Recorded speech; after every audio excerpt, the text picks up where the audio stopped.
we got our first question from a listener, right?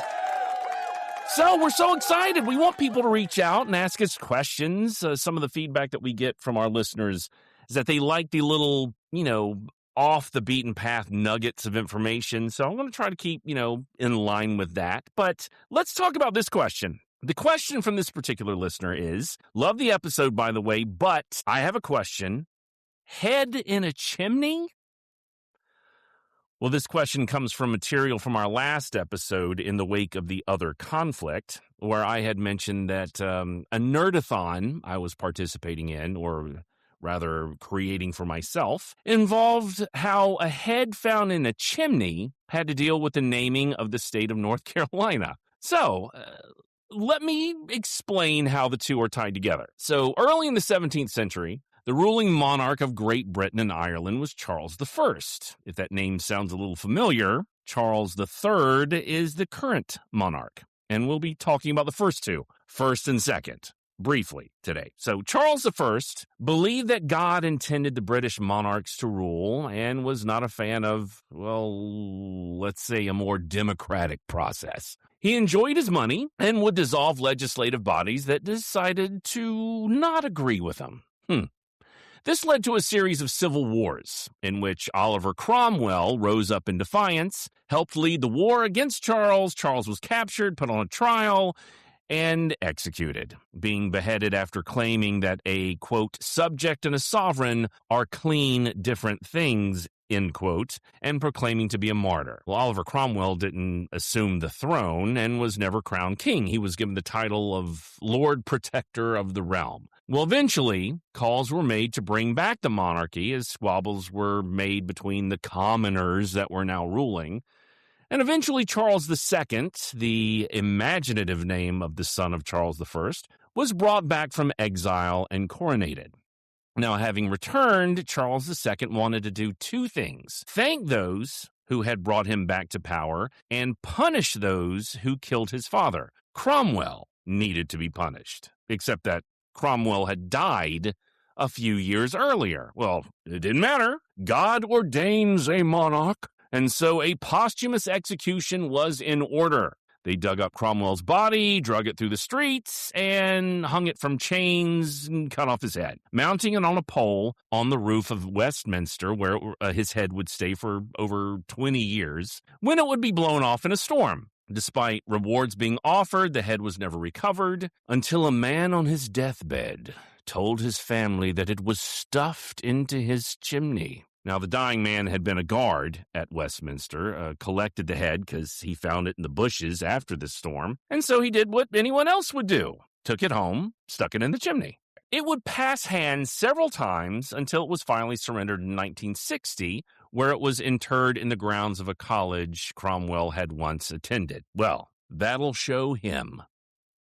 Now, the second thing Charles II wanted to do, thanking his followers, he gave them a plot of land in the New World and created a charter to make it legitimate, naming the charter after the Latin derivation of the name of his father, Charles, which is Carolus, the Carolina Charter. So, North and South Carolina, we're named after a beheaded, not too popular monarch, and it's tied to a head being found in a chimney. So there you go. But despite his conviction in court, Charles had ambition.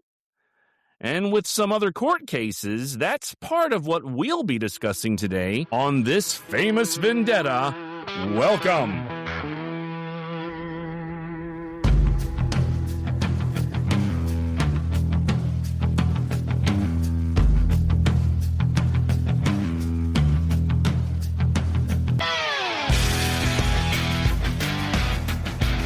Did I say court cases? Well, yes. Over the next two episodes, we're going to look at two court cases, and these involving the subjects of the famous feud, and explore, why didn't they just shoot each other? I mean, isn't that what they're known for? So, in the last episode, we discussed the ending of the Civil War and the returning to homes by soldiers all across the country. The war had caused intense damage and death, a scale never before seen in American history. It's usually referred to as being on an industrial scale. Now, what exactly does that mean? Well, we'll get into that in a second. Regardless of the destruction, people have to go back to some sort of life. If you look at the destruction wrought during World War II, you have to consider, where do you start? How do you recover? Well, there's a belief that there should be justice in war and justice in peace. In other words, dating back to Roman times, war was to be justified, typically defensive or due to breaks in treaties. And the end result was to bring peace also, and concluded in a just fashion. Hugo Grotius, in his book Rights of War and Peace, writes, quote, "It was the saying of Camillus that wars ought to be managed with as much justice as valor, and of Scipio Africanus that the Romans both begin and finish their wars with justice," end quote. So to start with Grotius's idea, how the defeated are treated plays a part. Well, firstly, many Confederates were given generous surrender terms, being able to return home with their sidearms and even horses in many cases. And there will be a general amnesty for soldiers if you swear allegiance to the United States, though many may not be able to vote for a time. There would be a literal reconstruction effort to help rebuild the infrastructure of the South and assist those formerly enslaved through what were called freedmen's bureaus. Lincoln had wanted to implement a plan to bring the Confederates back into the fold fairly easily. I mean, there would be changes, sure, like the amendments discussed in the last episode, but he felt that the Civil War alone was the punishment for our country's sin of slavery. There would be a need for atonement, but nothing terribly harsh. His death, however, would prevent his rather lenient Lincoln plan being implemented. But to have thrown in your lot on the losing side, your way of life is gone in some cases, regardless of the injustice of that way of life. I mean, that's worth a thought. See, racism is taught. Racism is learned. Slavery was the classroom for that racism in this country. See, Thomas Jefferson once wrote, quote, "The whole commerce between master and slave is a perpetual exercise of the most boisterous passions, the most unremitting despotism on the one part, and degrading submissions on the other. Our children see this and learn to imitate it, for man is an imitative animal. This quality is the germ of all education in him. From his cradle to his grave, he is learning to do what he sees others do. If a parent could find no motive, either in his philanthropy or his self-love, for restraining the intemperance of passion towards his slave, it should always be a sufficient one that his child is present. But generally, it is not sufficient. The parent storms, the child looks on, catches the lineaments of wrath, puts on the same airs in the circle of smaller slaves, gives a loose to the worst of passions, and thus nursed, educated, and daily exercised in tyranny, cannot but be stamped by it with odious peculiarities. The man must be a prodigy who can retain his manners and morals undepraved by such circumstances," end quote. So even then, they knew what they were doing. But from 1619, when the first slaves were purchased by English settlers in Jamestown, to the ending of slavery with the 13th Amendment in 1865, the country had slavery. Okay, that's 246 years. 246 years. That's a lot of learned racism to try and reverse. And it cannot happen overnight. So, it's a point of importance to at least understand that component of social change in the South. I would readily argue that we're still dealing with the sins of the fathers, so to speak, in that regard. Now, please understand, the point I'm trying to make is that the end of a centuries-old system didn't justify the rise of such elements as the KKK and the White League. But it does place it in the context of a profound and disorienting social shift in that society, one that should have never existed in the first place. And as Thomas Paine once wrote, A long habit of not thinking a thing wrong gives it a superficial appearance of being right and raises at first a formidable outcry in defense of custom, but the tumult soon subsides. Time makes more converts than reason. I love Thomas Paine. Well, I mean, I hope time makes more converts than reason, because sometimes it doesn't quite feel that way. Well, there were other facets of the war that affected the population, both sides, and not just slavery. You had conditions called soldier's heart, which was a sweet way to refer to what we now know as PTSD. And that's important to hover over for a second. War was something that was somewhat romanticized in the United States until the Civil War. No, I mean, what we knew of war for the general populace was from paintings of officers, clean and seemingly untouched, yet draped across a rock or across a subordinate in a very melodramatic pietà pose, showing a gallant, painless death in the midst of a heroic fight. But as Herodotus once wrote, no one is fool enough to choose war over peace. For in peace, sons bury fathers, and in war, fathers bury sons. Now, the Civil War changed that romanticism. When the two armies met on the field during the first battle of that war, the Battle of First Manassas, people from the neighboring Washington, D.C. came out to the field in their Sunday best, with picnic baskets, wine, and even opera glasses to watch the spectacle. Now, when the Union was repulsed, the troops had a difficult time retreating due to the log jamming of carriages, people, and discarded picnic baskets blocking the path, trying to flee from the slaughter where almost, 5,000 soldiers lay dead or injured. I mean, nobody was ready for that. I mean, even the soldiers all thought it would be a quick fight. The Union would win, and that was that. Of course, it wasn't. The good guys had lost in an upset in their first battle. New technologies also assisted in that change of perspective. You no longer had to be an eyewitness to the horrors of a battle, and therefore didn't have to have first-hand knowledge to impact your outlook of that war. And this was achieved through the development of photography. The development of cameras allowed for them to be transported out to the field. Now, although they couldn't capture movement, they could photograph the aftermath of the battles, the dead lining the field. I mean, during Antietam, for example, there was a sunken road that will be rechristened Bloody Lane because of 5,000 casualties littering that narrow path during the course of 3 hours. This horrific photographic evidence made the war, and any war, seem to be less glorious. But other industries sprung up because of this war also, as well as the development of technologies.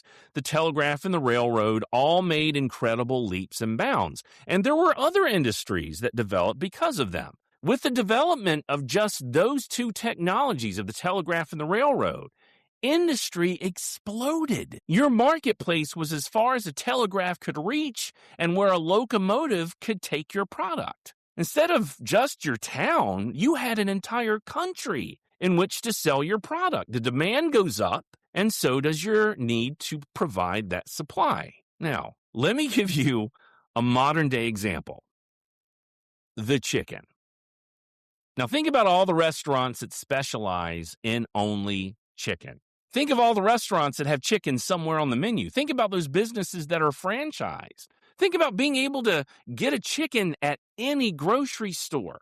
I mean, it's not one place, right?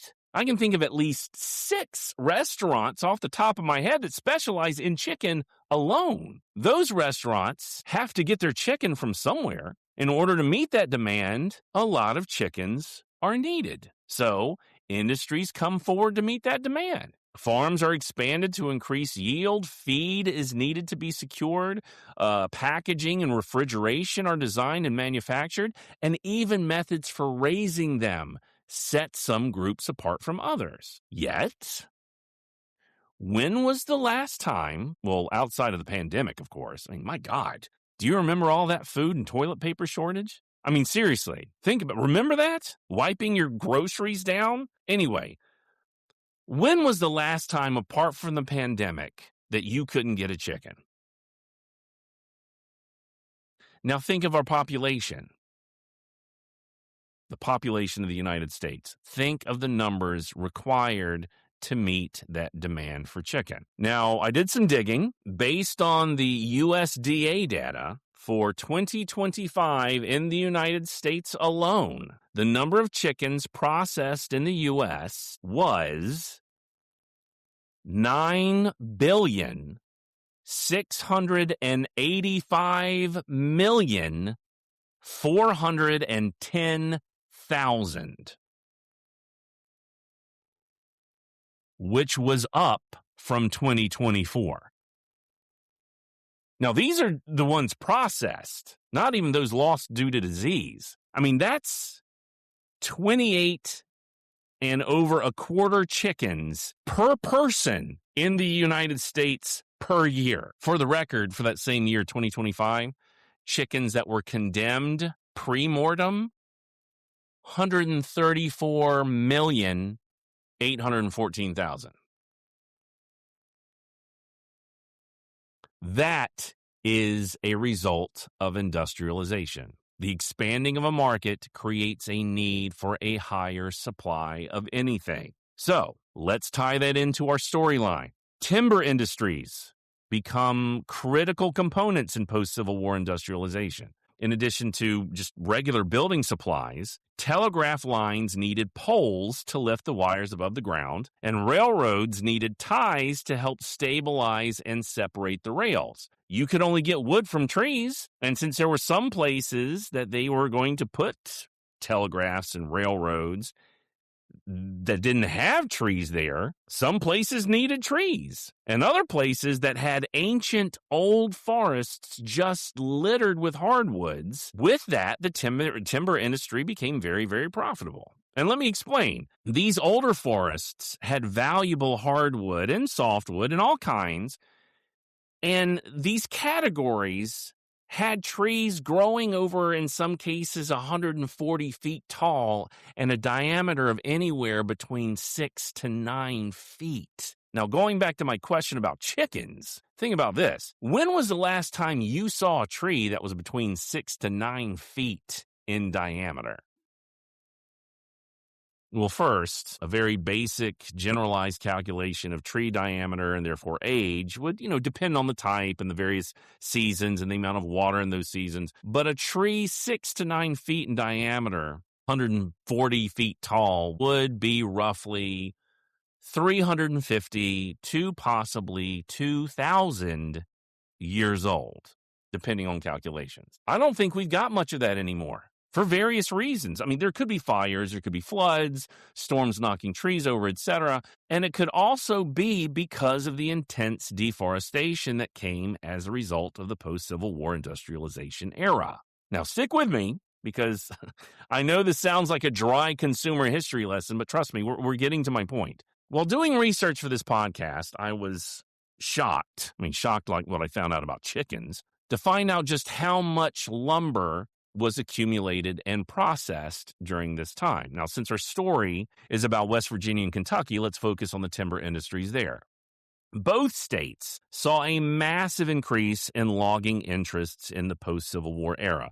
There was a great deal of valuable virgin timber. They were large, and therefore you were able to extract a large amount of board feet from them. I had never heard of the term board feet. I mean, we typically think of wood in measurements called cords, which is a volume of 128 cubic feet and weighing about 3,000 to 5,000 pounds. Where did we get the strange measurement? Well, apparently you could measure it, store it, and secure it with a cord. Board feet is 144 cubic inches of wood measuring 1 foot by 1 foot by 1 inch. One cord would equate 1,536 board feet. Now, I know I'm throwing a bunch of numbers out, but just stick with me. Between 1870 and 1920, West Virginia's forests would yield 30 billion board feet, or 19,531,250 cords of wood, or 78,125,000,000 pounds of wood. in 50 years. By one account of these numbers, the wood extracted from West Virginia's forests alone during this time could fashion a boardwalk 125 feet wide, 2 inches thick, and span the circumference of the earth from one state. One article I read claimed that in 1870, West Virginia boasted about 10 million acres of old-growth forests. Now, by 1910, only 1.5 million acres remained, and by 1920, it was all gone. Now, however, due to conservation efforts, the state now has more trees today than in the early 1900s, but they certainly aren't the same. Industrialization did a lot. It made unimaginable wealth and unimaginable poverty, as well as indescribable pollution. Now, agriculture wasn't especially profitable in this part of the country. The terrain was too hilly, too uneven. But what was profitable was what sat on that land, timber. And Devil Anse Hatfield took full advantage of that. Now, as you may recall, Devil Anse, bear kicker, trapper, and soon-to-be patriarch of the Hatfield family, is the younger brother of Valentine, who we haven't really met yet in this story, and the older brother of Ellison. Well, Anse and Ellison both served in the Confederacy during the war. Anse left his Confederate unit in February of 1864 and returned home. Within a few years, around 1869, when he was about, 30, he began building a timber business. It was largely a family operation with several of his brothers involved, but notably, he also hired at least one man from another family, Selkirk McCoy. But wait, how is that possible? Didn't they hate each other? No. Well, not yet, but we haven't seen that spark just yet. But that name, Selkirk McCoy, will matter later. Now, the Hatfields weren't the only ones trying to make money in timber. Randolph McCoy, who will become the central patriarch on the McCoy side of this story, also attempted to enter the timber industry. But unlike Anse, he doesn't find the same success. Randolph, or Randall, or Rannell, or there's an old man McCoy. He goes by a lot of different names in these books. We'll call him Randall moving forward. So Randall was born in 1825. He's one of 13 siblings and the older brother of Asa Harmon McCoy. In 1849, Randall marries his first cousin, Sarah, also known as Sally. Yes, first cousin. Sally is born in 1829, one of 17 children. Goodness gracious. Now, her father, Samuel McCoy, is the older brother of Randall's father, Daniel. Okay, so this marriage, while jarring to modern ears, sits squarely within the norms of the time and place. With all of these dozens of kids having dozens of kids, I think it'd be kind of difficult to not marry one of your relatives. I mean, let's face it. There's hordes of children out here. And we've talked about that before, but it's not reducing. I mean, there's tons of kids. Well, Randall and Sally go on to have 16 children themselves, though not all will survive infancy. For most of his life, Randall farms his land in Kentucky with a home situated in a beautiful little glen, but like Anse, he eventually turns to timber. And this is where things start to get complicated, because in the timber business, one critical question always comes up. Whose land are you cutting from? Randall is reportedly sued for cutting timber on land that isn't his. The result forces him to sell off portions of his property to pay legal penalties, setting him back significantly. And from that point on, he never really recovers financially. But Randall isn't the only one facing accusations. Devil Anse is also accused of taking someone else's timber, this time by two brothers, Perry and Jacob Klein. Now, that name Klein should sound familiar. Perry and Jacob's sister Patty had been widowed a few years earlier when her husband, Asa Harmon McCoy, was killed in 1865. Now, depending on the account, the killing is attributed to Jim Vance, Jim Wheeler Wilson, or even Devil Anse himself. So, now we have a situation where the brothers of Asa McCoy's widow are accusing Devil Anse of wrongdoing. Now, Is that a coincidence or lingering resentment? Well, before we answer that, let's briefly recap Asa's death. Asa Harmon and McCoy was the only member of this story known to have fought for the Union. After returning home, tensions rose between him and Jim Vance. Fearing violence, Asa hid in a cave, but footprints in the snow revealed his location, and he was killed in January of 1865. No one was ever indicted. And notably, when Randall, Asa's brother, who fought for the Confederacy, returned from a Union prison camp, he didn't pursue charges or revenge. Now, that detail alone challenges the popular idea that the Civil War directly sparked the feud. So now, years later, Asa's in-laws, the Kleins, are accusing Devil Anse of cutting timber on their land. Is this the beginning of the feud? Well, not exactly. If you've seen the History Channel miniseries, The Hatfields and McCoys, you'll remember Perry Cline, portrayed as a young lawyer confronting Devil Anse over timber rights and Anse's cutting of Cline's trees. And Cline is magnificently played by the late Ronan Vibert, or Vibert.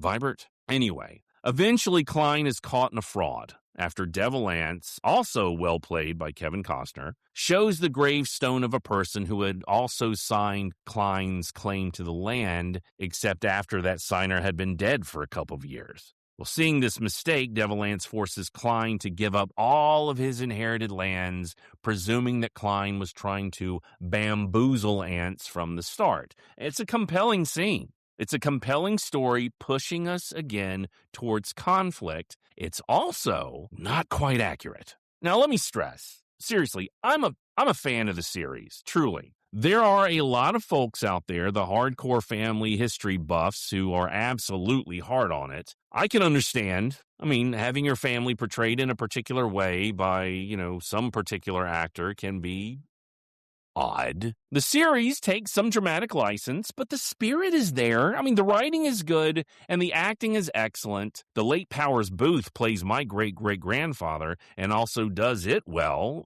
even if his accent isn't consistent. And it certainly beats the brakes off the 1975 TV movie with Jack Palance and Richard Hatch. For those of you who don't know, Richard Hatch played Apollo in the original Battlestar Galactica. Yeah.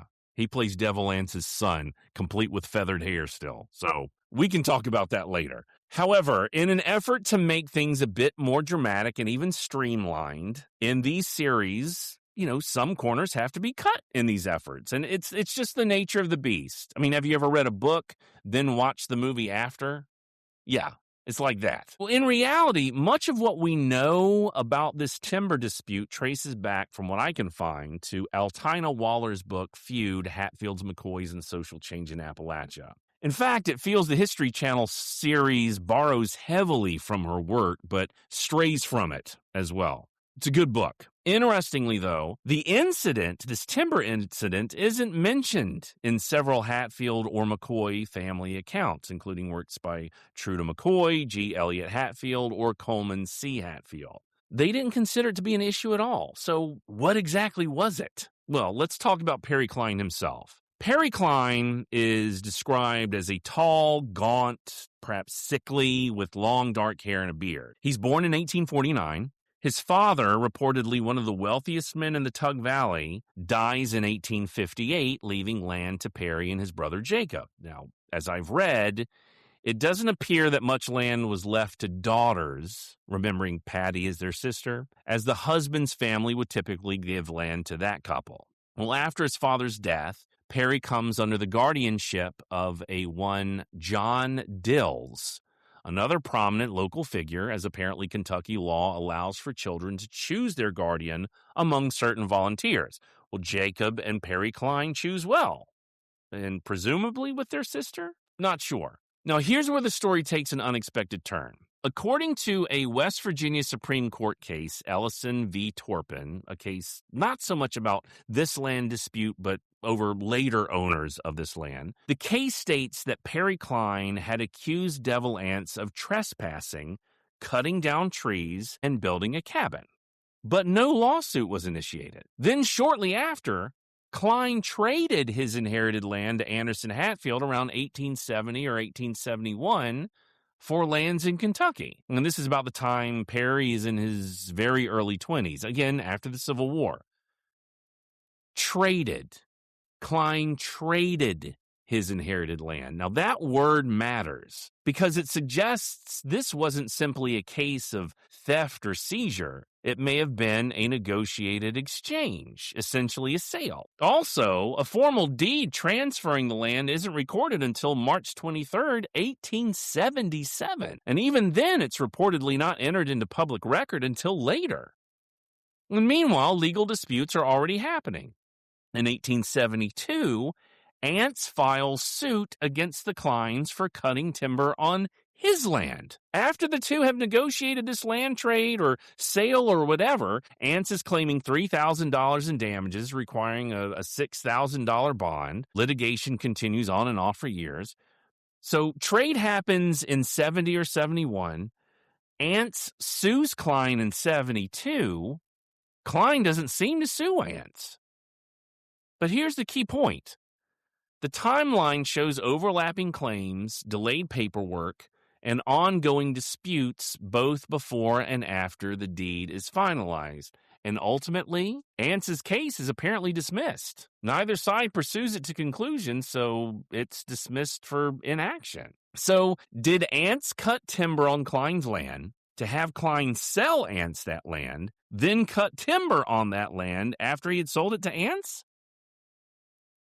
Even more interesting, Ants doesn't acquire the full 5,000 acres often cited in popular accounts. He only obtains Perry's share, 2,900 acres, not the entirety of the Klein holdings. Perry had sold his lands, but not Jacob, his brother. Later in that same Supreme Court case, Ants is asked if he holds any right to Jacob's land, and he says no. So, what actually happened here? Well, it's not a dramatic courtroom victory, not a violent escalation. It just looked like it's a messy, poorly documented land deal tangled up in legal ambiguity and delayed filings. And one more important detail, Perry Klein doesn't become a lawyer until 1884, after all of this. So the image of a young attorney squaring off against devil ants during the timber dispute, that's fiction, or at least heavily dramatized. So, did a timber dispute happen? Yes and no. There were accusations, there were lawsuits, there was a land transfer, but it doesn't resemble the clean, dramatic conflict often portrayed in popular history. More importantly, no one is killed. No violence erupts, no honor besmirched. The matter stays in the courts, and that matters because it challenges another one of the most persistent myths about this story, that these, were impulsive, violent people, quick to settle every disagreement with a gun.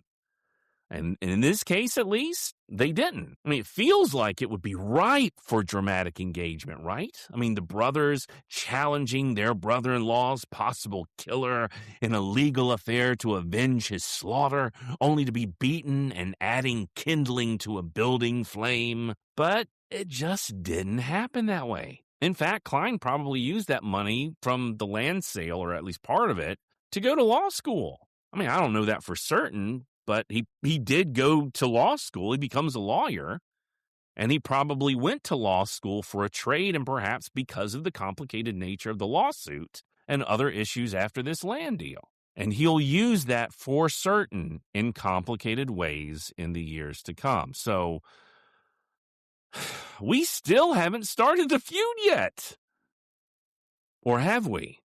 Could this be a collection of straws that will eventually break the camel's back? The next event possibly will. It involves more allegations, another court case, different people, another challenging of stereotypes, and instead of timber, it's a pig. Well, correction, 2 pigs. Yeah. Go ahead and get your chuckles. Funny as it may sound, this could be the start. And in the mountains, pigs were worth their weight in gold. And we'll get into all that in the next episode of this famous vendetta. In fact, you could say we'll be high on the hog. Hey, they're not all gems. Listen, thanks for listening. Give us a like, subscribe, follow us on social media, and reach out to us. If you have questions like the ones we had, at the beginning of the show, or if you want a second take, let us know. You have more information? Let us know. Do you have oral histories as a descendant yourself? Let us know. Now go out there and make history in a good way.